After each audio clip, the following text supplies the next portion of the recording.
উফ, দিল একবারে গার্ডেন গার্ডেন হয়ে গেল আজকে। কেননা মহামান্য সুপ্রিম কোর্টে দিদিমণির কোটি কোটি টাকা দামের আইনজীবীদের আজকে যেভাবে মহামান্য সুপ্রিম কোর্টের বিচারপতিরা আদা থ্যাঁতলানো করলো, দেখে দিল এত খুশ আমার বহু দিন হয়নি। আসলে দিদিমণি ভেবেছিলেন যে তিনি যেভাবে আইনের শাসন না মেনে এখানে জোর করে দাদাগিরি চালান, শাসকের আইন চালান, মহামান্য সুপ্রিম কোর্টেও সেটা চালাবেন। তার ফলে এই রাজ্যের জনগণ বলুন, এই রাজ্যের প্রধান বিরোধী দল বিজেপি বলুন, বা এই রাজ্যের মহামান্য কলকাতা হাইকোর্ট বলুন, সকলেই এদের বদমাইশিটা বুঝে গেছে এবং সেখানে গেলে রীতিমতো আইনের চর থাপ্পড় সবসময় এরা খেয়ে থাকে। কিন্তু দিদিমণি গিয়েছিলেন ছুটে ওই মহামান্য সুপ্রিম কোর্টে, গলায় একটা কালো ফেটটি জড়িয়ে, ভেবেছিলেন একদম যুদ্ধ জয় করে চলে আসবে। কিন্তু সেই দিনকেই মহামান্য সুপ্রিম কোর্টও বুঝে গিয়েছিল যে এই রাজ্যের মানুষ যেটা ভাবছে সেটা কতখানি সঠিক, কতখানি অন্যায় অবিচার চলছে। আর তারপর থেকেই এদের এই আদা থ্যাঁতলানো শুরু হয়েছে। আইনজীবী বহু চেঞ্জ করার চেষ্টা করা হয়েছে, কিন্তু এই কোটি কোটি টাকা দামের আইনজীবী, যাদের কাউকে লোকসভায় পাঠিয়েছেন দিদিমণি, কাউকে রাজ্যসভায় পাঠিয়েছেন, কারোর ব্যাংক ব্যালেন্স আবার কোটি কোটি টাকা বাড়িয়ে দিয়েছেন, তাদের কাউকে আজকে রেয়াত করা হলো না। এই প্রথম বোধহয় ঐতিহাসিকভাবে একটা রাজ্য সরকারের বিরুদ্ধে দুটো গুরুত্বপূর্ণ মামলা আজকে মহামান্য সুপ্রিম কোর্টে ছিল। আর দুটি মামলাতেই কান মোলা আইনের থাপ্পড় সমস্ত কিছু প্রতিপক্ষকে দিতে হয়নি, মহামান্য বিচারপতিরাই দিয়ে দিয়েছেন।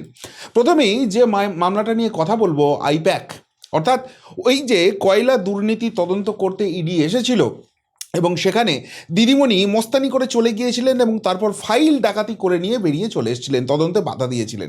যার পর এই গোটা তোলা মোল্লা বাহিনী একসঙ্গে চিৎকার করেছিল, আরে বাঘিনী বাঘিনী, নিজের সম্পত্তি রক্ষা করেছে, ইডিই তো ডাকাতি করতে এসেছিল, ইডিকে কত ধানে কত চাল বুঝিয়ে দেওয়া হবে। সেই মামলার শুনানি এই পিছিয়ে যায়, ওই পিছিয়ে যায়, সেই পিছিয়ে যায় করে আজকে সেই মামলার শুনানি ছিল।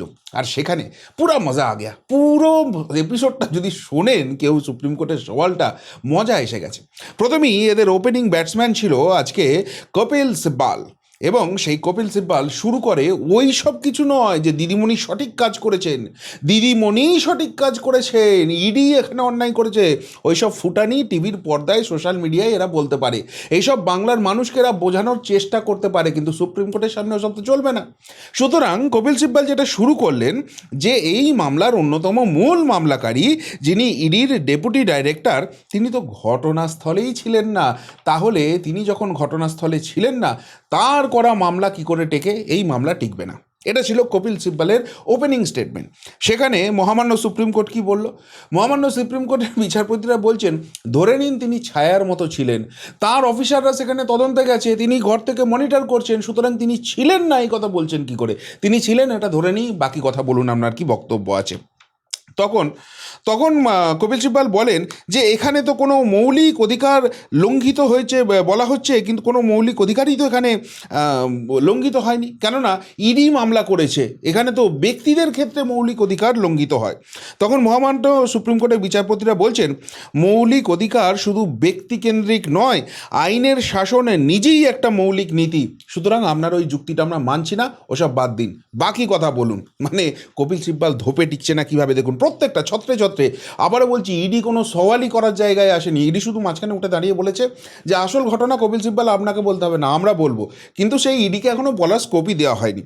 এরপর কপিল সিব্বাল বলে ওঠেন যে আইনের শাসন যদি লঙ্ঘিত হয় তাহলে স্পষ্ট করে বলতে হবে যে কোথায় আইনের কোন কোন ধারায় এই মৌলিক অধিকার লঙ্ঘিত হয়েছে, এবং এখানে ইডিকে দিয়ে ইচ্ছাকৃত মামলা করা হয়েছে। তখন মহামান্য সুপ্রিম কোর্টের বিচারপতিরা বলছেন যে মুখ্যমন্ত্রী স্বয়ং গিয়ে যদি এখানে হস্তক্ষেপ করে তাহলে ইডি কোথায় যাবে? ইডি এসে মহামান্য সুপ্রিম কোর্টের সামনে মামলা করবে না। তখন কপিল সিব্বাল বুঝতে পেরেছেন, তিনি ব্যাকফুটে পড়ে গেছেন। তো তখন বলছেন যে মুখ্যমন্ত্রী অপরাধী, এটা তো আপনারা ধরেই নিচ্ছেন। তখন সুপ্রিম কোর্ট বলছে যে আমরা কিছুই ধরে নিচ্ছি না, একটা অভিযোগ উঠেছে, অভিযোগ তো কোনো ঘটনার পরিপ্রেক্ষিতে হয়, আর সেই জন্যই তো এখানে তদন্ত করে দেখার দরকার আছে, যে কারণে এই ইডি অফিসাররা চাইছেন এখানে সিবিআই তদন্ত ঢুকুক। সেই সিবিআই তদন্তের পরই তো ব্যাপারটা ক্লিয়ার হবে যে সত্যি সত্যিই মুখ্যমন্ত্রী অপরাধী কি অপরাধী নয়, আপনারা সেই তদন্তটা করতে দিচ্ছেন না কেন? মানে কপিল সিব্বালের কথা কিছু শুনছেই না, সমস্ত কথা উড়ে যাচ্ছে, একটাও যুক্তি ধোপে টেকাতে পারছেন না। তখন কপিল সিব্বাল বলে ওঠেন যে ইডি শুধু পিএমএলএ অর্থাৎ প্রিভেনশন অফ মানি লন্ডারিং, আর্থিক দুর্নীতি হলে সেই নিয়ে মামলা করতে পারে, তারা কেন এসেছে এখানে মুখ্যমন্ত্রী বাধা দিয়েছে বলে সেরকম মামলা করতে? তখন সুপ্রিম কোর্ট খেপে যায় কপিল সিব্বলের উপর, বলছে আমাদের আইন শেখাবেন না, ইডি আর্থিক তছরূপের তদন্তেই সেখানে গিয়েছিল, মুখ্যমন্ত্রীর বাধার মুখে পড়েছে, দুটোকে গুলিয়ে দেবেন না। অর্থাৎ এখানে তোমরা যেহেতু প্রিভেনশন অফ মানি লন্ডারিং অ্যাক্টের মামলা করতে পারো, সেই জন্য তোমাদের উপর গিয়ে আমি চড়থাপ্পড় মারতে পারি, ওই শাহজাহানকে দিয়ে যেরকম মারিয়েছিলাম, না ওই সব চলবে না। সুপ্রিম কোর্ট এই মামলাটাকে অ্যাকসেপ্ট করছে। ইডি আধিকারিকদের উপর যদি অন্যায় হয়, অত্যাচার হয়, তারা তদন্ত গিয়ে খোদ মুখ্যমন্ত্রীর বাধার মুখে পড়ে, তাহলে সেটা মামলা অ্যাকসেপ্টেড, এবং সুপ্রিম কোর্ট সেটাই করেছে। সেই আইনটা কপিল সিব্বল দয়া করে সুপ্রিম কোর্টকে যেন শেখাতে না আসে। কীরকম থাপ্পড়গুলো পড়ছে আইনের, বুঝতে পারছেন? তখন বলছে যে এখানে যদি অপরাধ হয়েই থাকে, ধরে নিলাম অপরাধ হয়েছে, তাহলে তো প্রতিকার পুলিশই করতে পারবে। তখন সুপ্রিম কোর্ট বলছে যে আপনারা যে এত সেই থেকে ইডি ইডি ইডি ইডি করে যাচ্ছেন, তো ইডির অফিসিয়ালদের উপর তো আক্রমণটা হয়েছে, তাদের তো হেনস্থার মুখে পড়তে হয়েছে, তাদের তো বাধার মুখে পড়তে হয়েছে, তো তারাও তো ইন্ডিভিজুয়াল পার্সন, তাদেরও তো মৌলিক অধিকার আছে, সেইটা ক্ষুণ্ণ হয়নি। আর আপনি বলছেন পুলিশের কাছে যে কোনো থানায় গিয়ে তারা তদন্ত চাইতে পারতো।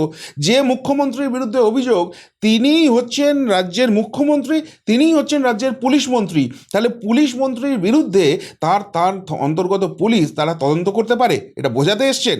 মানে কোনো পয়েন্টগুলোই কিন্তু আর টিকলো না। কপিল সিব্বল বুঝলেন কত ধানে কত চাল। তারপর লাঞ্চ ব্রেক হয়ে গেল, কপিল সিব্বল রীতিমতো রণে ভঙ্গ দিয়ে পালালেন। এইবার কপিল সিব্বল পালিয়েছেন তো কি হয়েছে, চলে এসছেন কল্যাণ ব্যানার্জি, একে নিজে এমপি, তার উপরে তার ছেলেকে আবার উত্তরপাড়ায় টিকিট করে দিয়েছেন দিদিমণি, সুতরাং তাকে তো একটু সেখানে ক্যাদারি দেখাতেই হবে। কিন্তু তিনি ভুলে গিয়েছিলেন যে ওইটা ওই তৃণমূলের সবাই গিয়ে বকবকানি করার জায়গা নয়, ওই জায়গাটা হচ্ছে মহামান্য সুপ্রিম কোর্ট, এবং সেখানে বিচারপতির আসনে যারা বসে আছেন তারা অত্যন্ত পণ্ডিত এবং শ্রদ্ধেয় ব্যক্তি, আইনটাকে গুলে খেয়েছেন। আর তাই কল্যাণের সওয়ালে রুষ্ট সুপ্রিম কোর্ট, কল্যাণ ব্যানার্জিকেও রীতিমতো ধাঁতানি খেতে হয়েছে। এখানে কপিল সিব্বলের দেখানো পথেই কল্যাণ ব্যানার্জি ভাঁট বকতে শুরু করেছে, ওই একই পয়েন্ট যে ইডির এই মামলাটা দাঁড়াই না।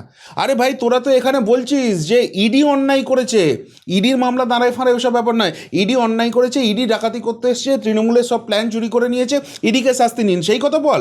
ওই সব তো তৃণমূলের সবাই গিয়ে বলে, কোর্টের সামনে কেন বলতে পারছে না? তো সেই আটভাট যখন বকছে, তো রীতিমতো টিকা টিপ্পণী চলতে থাকে সুপ্রিম কোর্টের তরফ থেকে। তখন যখন বলছে যে ইডি এই মামলা করার এখতিয়ারই নেই, ইডির অফিসাররা এখানে মামলা করতে পারে না, সুপ্রিম কোর্ট বলছে যে আপনারা যে মামলাটা দায়ের করেছেন, সেই মামলাটা দায়ের করার সময় তো আপনারা এই ইডি অফিসিয়ালদের বিরুদ্ধেই মামলা করেছেন, আপনারা তো ভারত সরকারের বিরুদ্ধে মামলা করেননি। তাহলে মামলা যখন আপনারা এদের এগেনস্টে করছেন, এরা যখন পাল্টা আপনাদের এগেনস্টে করেছে, সেই জায়গাটা আটকাবার চেষ্টা করছেন কেন? তখন কল্যাণ ব্যানার্জি ওই বোফোর্স কেলেঙ্কারি নিয়ে কিছু একটা টপিক টেনে বলার চেষ্টা করেছেন। তো সেখানেও টিপ্পণী কাটছেন বিচারপতিরা, বলছেন যে আপনার কি প্রতিপক্ষকে বুলডোজ করতে বোফোর্স কামান লাগবে? মানে কিভাবে হেঁয়ালি করছেন মাননীয় বিচারপতিরা, এদের আইনের জ্ঞান যে কতখানি খারাপ জায়গায় রয়েছে সেটা আজকে সুপ্রিম কোর্টে একদম ওপেন হয়ে গেল। তখন এখানে কল্যাণ ব্যানার্জি একটা পুরনো মামলার প্রসঙ্গ টেনে তোলেন, বলছেন অনেক বছর আগে জমি সংক্রান্ত একটা মামলার তৎকালীন প্রধান বিচারপতি বলেছিলেন নির্বাচনের সময় আদালত এই ধরনের মামলা থেকে দূরে থাকবে, মানে ওই ভোটটা এসে গেছে, ওটাকে সিকন্ডি করে আপাতত ইডি মামলাটাকে সরিয়ে রাখো। কল্যাণ ব্যানার্জিও বুঝে গেছে এই মামলায় রায় কী হতে চলেছে, এবং এই ভোটের মাঝখানেই দিদিমণিকে কীরকম নাকানি চোমানি খেতে হবে, সেই জন্য বলছে ভোট এসে গেছে, এখন এইসব মামলা থেকে দূরে থাকো। ব্যাস, এই কথাটা বলার পরই বিচারপতি মিশ্র কল্যাণের উদ্দেশ্য বলেন, আমরাও নির্বাচনকে দূরে রাখব, আর অপরাধীদেরও। নির্বাচন আমাদের কাছে কোনো সময় নয়, আদালতের সময় নিয়ে কথা বলবেন না, আপনি ঠিক করতে পারেন না, এই ধরনের কথা বলবেন না, আপনি কিভাবে এটা বলতে পারেন? আমরা আপনাকে এইসব বলার অনুমতি দিতে পারি না। বুঝতে পারছেন কীরকম ধমকটা খেয়েছে আজকে কল্যাণ ব্যানার্জি? ভুলে গিয়েছিলেন এটা তৃণমূলের সভা নয়, সামনে যারা বসে আছে তারা অশিক্ষিত চটিচাটা নয়, আর সেই জন্য ঠিক এইভাবে কড়া দাবরানি খেয়েছেন। ফলে তিনিও বুঝে গেছেন যে আর কোনো রকম কোনো জায়গা নেই। এরপর মোটামুটি টাইম শেষ হয়ে এসেছিল, তখন রাজীব কুমারের হয়ে অভিষেক মনু সিংভি কিছু কথা বলতে গিয়েছিলেন, কিন্তু খুব একটা ভালো সেটা হয়নি। ইডির কথা বলারও পুরোটাই বাকি আছে। তো মহামান্য বিচারপতিরা যেটা ঠিক করেন যে আগামী 14ই এপ্রিল তখন কিন্তু নেক্সট হিয়ারিং হবে, অর্থাৎ দিদিমণি প্রচারে বেরোবেন আর মাথার মধ্যে ওইটাই ঘুরঘুর করবে যে সুপ্রিম কোর্টে কিন্তু মামলাটা চলছে। যে কথা বলে বাংলার মানুষকে টুপি পরানোর চেষ্টা করেছেন যে তিনি বাঘিনী, দারুণ কাজ করে এসছেন তা কিন্তু নয়, বরং তার ভূমিকা প্রশ্নের মুখে এবং এই নির্বাচনকে ঢাল করেও মহামান্য সুপ্রিম কোর্ট থেকে রেহাই তিনি পাবেন না, তদন্তের মাঝখানে তাকে পড়তেই হবে, আর পড়লে কত ধানে কত চাল, এবার গোটা তৃণমূল বাহিনী যে খুব ভালো করে বুঝতে পারবে সেই ইঙ্গিতটা আজকে মহামান্য সুপ্রিম কোর্টে স্পষ্ট হয়ে গেল। আর একটা গুরুত্বপূর্ণ মামলা আজকে মহামান্য সুপ্রিম কোর্টে ছিল, সেটা হচ্ছে এসআইআর নিয়ে মামলা।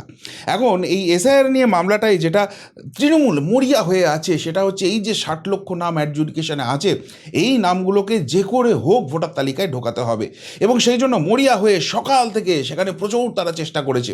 কিন্তু এই মামলাটার যে কোনো গুরুত্ব নেই, এসআইআরে যে কী জায়গা হয়ে আছে সেইটা কিন্তু সুপ্রিম কোর্টের কাছে একদম স্পষ্ট হয়ে গেছে। ফলে তৃণমূলের এই হাপিত্তেশ করে বসে থাকাটাকে খুব একটা পাত্তা দেননি স্বয়ং প্রধান বিচারপতি। যখন খুব মরিয়া হয়ে কাতর অনুনয় বিনয় চলছে রীতিমতো, তখন মহামান্য প্রধান বিচারপতি বলেন যে আমি আপাতত একটা গুরুত্বপূর্ণ মিটিংয়ে যাচ্ছি, সেই মিটিংয়ের পর লাঞ্চ সেরে এসে এই মামলাটি আমরা শুনব। তো মামলা যখন শোনা হয় তখন প্রথমেই যেটা মমতা বন্দ্যোপাধ্যায়ের পক্ষে আজকে দাঁড়িয়েছিলেন স্যাম দিওয়ান, তো তিনি যে পয়েন্টটা তোলেন সেখানে বলছেন যে 26 লক্ষের নিষ্পত্তি মাত্র হয়েছে, 6ই এপ্রিলের মধ্যে শেষ করা এটা প্রবলেম হয়ে যাবে এখানে।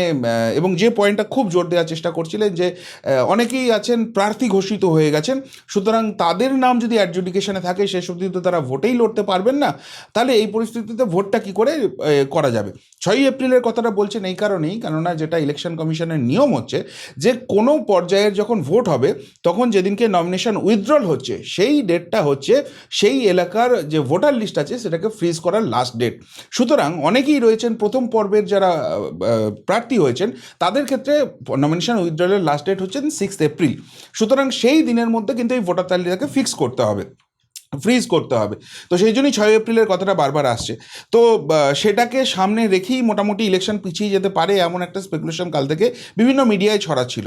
কিন্তু মহামান্য বিচারপতিরা বলছেন যে সবাই তো আর ভোটে লড়বে না রে ভাই, যারা আপনাদের প্রার্থী রয়েছে এবং যাদের নাম অ্যাডজুডিকেশনে রয়েছে, এক কাজ করুন, তাদেরকে বলুন যে আপনারা চলে যান সেই সব বিচারপতিদের কাছে যেখানে আপনাদের অ্যাডজুডিকেশনে রয়েছে, এবং আপনাদেরটা প্রায়োরিটি বেসিসে চেক করে ক্লিয়ার হচ্ছে কি হচ্ছে না সেই জায়গাটা করে দিতে বলুন। একটু আপনাদের প্রার্থীদেরও কাজ করতে বলুন, না হলে কী করে হবে? ওই সবাই তো আর প্রার্থী হচ্ছে না যাদের নাম বাকি রয়েছে। এই পয়েন্টটাকে খুব একটা পাত্তা দেওয়া হলো না। এরপর কল্যাণ ব্যানার্জি এখানেও এসেছিলেন, তখন তিনি বলছেন যে সব তালিকা ডাউনলোড হচ্ছে না, যেটা কালকে তালিকা বার করেছে সেখানে তো কনসলিডেট কিছু লিস্ট দেয়নি, তার ফলে কত বাদ গেছে কত রয়ে গেছে এই ডেটা আর পাচ্ছে না তৃণমূল। ফলে সেইটা নিয়ে যে বাজার গাবাবে দুদেল গায়েদের নামিয়ে দেবে ভেবেছিল, বোধহয় সেটা আর হচ্ছে না, সেই জন্য মাথা খারাপ হয়ে গেছে। কল্যাণ ব্যানার্জি এই জায়গাটা তুলেছেন। তো এইটা থেকেও মহামান্য সুপ্রিম কোর্ট কিছু পাত্তা দেননি। জয়মাল্য বাগচি মহামান্য বিচারপতি তিনি বলছেন যে হ্যাঁ এখন হয়তো কিছু সমস্যা হচ্ছে, পূর্ণ তালিকা যাতে প্রকাশ করা হয় সেটা আমরা দেখবো, এই নিয়ে আপনাদের কিছু ভাবনা চিন্তা করতে হবে না। এবং সেখানে তিনি বলেন যে দেখুন আপনারা যেসব ঝামেলা ঝঞ্ঝাটের কথা বলছেন, অসুবিধার কথা বলছেন, ওয়েস্ট বেঙ্গল ছাড়া এই ধরনের সমস্যা তো কোথাও হচ্ছে না, বরং অন্যান্য রাজ্যে যে এসআইআর কমপ্লিট হয়ে গেছে সেখানে তো অনেক বেশি সংখ্যায় নাম বাদ গেছে। অর্থাৎ ঘুরিয়ে প্রকারান্তরে তিনি বলিয়ে দিলেন যে বাবু যা কিছু গণ্ডগোল কিন্তু তোমরাই পাকাচ্ছ, রাজ্য সরকারের তরফ থেকেই পাকাচ্ছ। তোমরা যদি অন্য রাজ্যের মতো নির্বাচন কমিশনকে হেল্প করতে আজকে এই জায়গাটায় আসতো না, আজকে এই অ্যাডজুডিকেশনের জায়গাটাই তৈরি হতো না, প্রথমেই এগুলো সব এলিমিনেট হয়ে যেত যেগুলো সন্দেহের জায়গায় রয়েছে। তোমরা হেল্পটা করোনি, তাই আজকে সেই সব করে তোমরা আবার নতুন করে ব্যাকরা দেওয়ার চেষ্টা করছো, তোমাদের কথায় গুরুত্ব দেওয়ার খুব একটা দরকার আছে বলেই আমরা মনে করছি না। প্রকারান্তরে কিন্তু এই মেসেজটাই ক্লিয়ার হয়ে গেল। এরপর যেটা হয়েছিল, মেনকা গুরুস্বামী যাকে রাজ্যসভায় পাঠিয়েছে তৃণমূল কংগ্রেস, বাংলার টিকিটে একজন বহিরাগতকে পাঠানো হয়েছে, বাংলার কী উন্নতি করেছেন তিনি ভগবান জানেন, তো তিনি রাজ্য সরকারের হয়ে দাঁড়িয়েছিলেন। তো তিনি বলেন যে নমিনেশনের শেষ দিন, যেটা ওই 6 এপ্রিলের ব্যাপারটা এক্সপ্লেন করছিলাম, সেই জায়গাটায় তিনি বললেন যে ওটা যদি ওর মধ্যে শেষ না হয় তাহলে ওটা যেন আরও এক্সটেন্ড করা হয় ইলেকশন কমিশনকে, সেই জায়গাটা বলুন। তো সেটাও এমন কিছু গুরুত্ব সুপ্রিম কোর্ট দিল না, পরিষ্কার বলে দিল যে ঠিক আছে এটা আপনি বললেন, আমরা নোট করে রাখলাম, আমরা এটা নিয়ে ভেবে দেখব। এবং তারপর যে কথাটা বললেন সেটা অত্যন্ত গুরুত্বপূর্ণ। তারা বললেন যে বিচারপতিরা, অর্থাৎ যারা এই অ্যাডজুডিকেশন তালিকাটা চেক করছেন সেই বিচারপতিরা রাত দিন এক করে কাজ করছে, এটা দোষারোপের সময় নয়, পাশে থাকুন। অর্থাৎ এই যে দোষারোপ করছেন, এখানে বেরোচ্ছে না, ওই সমস্যা হচ্ছে, এরা ইচ্ছা করে করছে, রাজনৈতিক কথা তুলছেন না, ওই সব বলবেন না, বরং এইখানে একটা গুরুত্বপূর্ণ কাজ চলছে, সেটাকে হেল্প করুন। অনেকটা গুটিয়ে এসছে, আপনারা হেল্প করলেই বাকিটাও কমপ্লিট হয়ে যাবে। এবং তারপর নেক্সট হিয়ারিংয়ের ডেট 1 এপ্রিল বলে ছেড়ে দিলেন মহামান্য বিচারপতিরা। অর্থাৎ এই যে এসআইআরে এত নাম বাকি আছে, এই নাম বাদ ক্লিয়ার না হলে ভোট হবে না, এই হবে না, এরা এই সব করছে, এদেরকে এখনই তুলে দাও যেহেতু ক্লিয়ার হচ্ছে না, এই সব যে মামার বাড়ির পিসির বাড়ির আবদার হয়েছিল মহামান্য সুপ্রিম কোর্ট সেগুলো ফুৎকারে উড়িয়ে দিল। এবং একটা জিনিস লক্ষ্য করুন, কপিল সিব্বাল হোক বা কল্যাণ ব্যানার্জি, মেনকা গুরুস্বামী হোক বা শ্যাম দিওয়ান হোক, আজকে তাদের বিপক্ষে মহামান্য বিচারপতিরাই যা থোঁতামুখ ভোঁতা করার তারাই করে দিলেন। যাদের বিপক্ষে লড়াই, সেটা ইডি হোক, সেটা নির্বাচন কমিশন হোক, তাদেরকে সেইভাবে কিছু বলতেই হলো না। অর্থাৎ যে নচ্ছারগিরিটা চলছে, যেটাতে গোটা বাংলার মানুষ বীতশ্রদ্ধ হয়ে গেছে, সেটা আজকে দেশের সর্বোচ্চ আদালতও বুঝতে পেরে গেছে। এবং সেই জন্য এদের কোনো কথাতেই পাত্তা দেওয়া বা এদের গুরুত্ব দেওয়ার যে দরকার নেই, বরং এদের এগেনস্টে যারা কাজ করছে, সেটা ইলেকশন কমিশন হোক, সেটা ইডি হোক, তারাই যে সঠিক পথে আছে, এটা যেন কোথাও গিয়ে একটা মেসেজটা ক্লিয়ার হয়ে গেছে। এবং এটা যদি মহামান্য সুপ্রিম কোর্টের কাছে ক্লিয়ার হয়ে থাকে এবং তারা সেই অনুযায়ী চলেন, তাহলে দিদিমণির কপালে শনি যে তিরিং বিরিং করে নাচছে, ইলেকশন যত এগোবে সেটা সেই নৃত্য আরও ভয়ঙ্কর হবে, সেই ছবি কিন্তু আজকেই স্পষ্ট হয়ে গেল। কি বলবেন মহামান্য সুপ্রিম কোর্টে আজকে দিদিমণির পুরো উকিল বাহিনীর যে নাকানি চোবানি খাওয়ানোর কথা শুনলেন সেই নিয়ে? যদি কিছু বলার থাকে অবশ্যই কমেন্ট বক্সে কমেন্ট করে জানাবেন। এমনকার মতো এখানেই শেষ করলাম, ফেরত আসছি নতুন প্রতিবেদন নিয়ে খুব তাড়াতাড়ি। ভালো থাকবেন, সাথে থাকবেন, পাশে থাকবেন। নমস্কার।